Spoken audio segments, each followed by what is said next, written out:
Hi, everybody. So let's take a minute and talk about tailgating. And I don't mean the kind of tailgating that happens at a football game, but the kind of tailgating that often happens when we're out trail riding along head to tail. So a couple of things that make this kind of concerning for me. One, it's kind of just annoying when you're riding along and all of a sudden your animal is goosed all the time from somebody touching it in the rump. Two, I really like when my animal is watching what it's doing in front, if we're going over rocks, logs, into water, getting a drink or whatever it might be, and its ears are forward, paying attention to whatever we're doing. As soon as somebody's in too close, you probably have noticed your animal's ears start moving around. They're now paying just as much attention to what's happening behind them as what they're trying to walk through, and they're just distracted and going through, something sketchy. I want my animal focused on what we're doing. Some people would probably argue that if your animal is good and broke, that shouldn't be a problem. They're going to do their job no matter what. And while that's probably very true, I think we all know we're not always riding with people or horses that are seasoned. Many of them are getting seasoned, and that's why they're out there with us. So just some things to think about when you're getting close to somebody.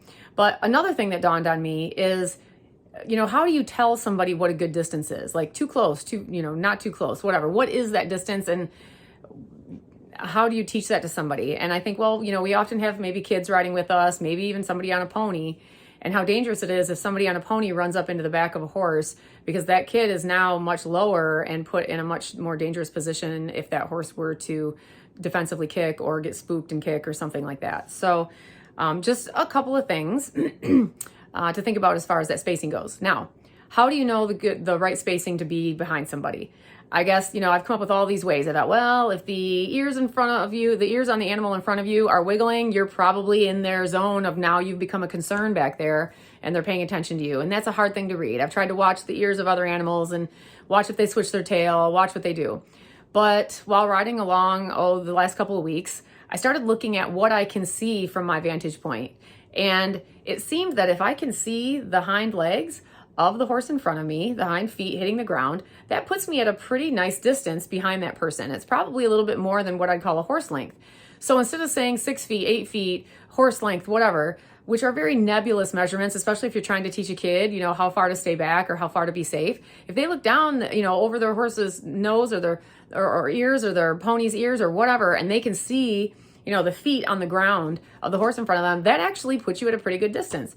So we were playing around with that, my friends and I, riding this last week, and it kind of got to be a joke. I didn't want to call it a rule, but we were like, hey, you feel close. Can you see my horse's feet?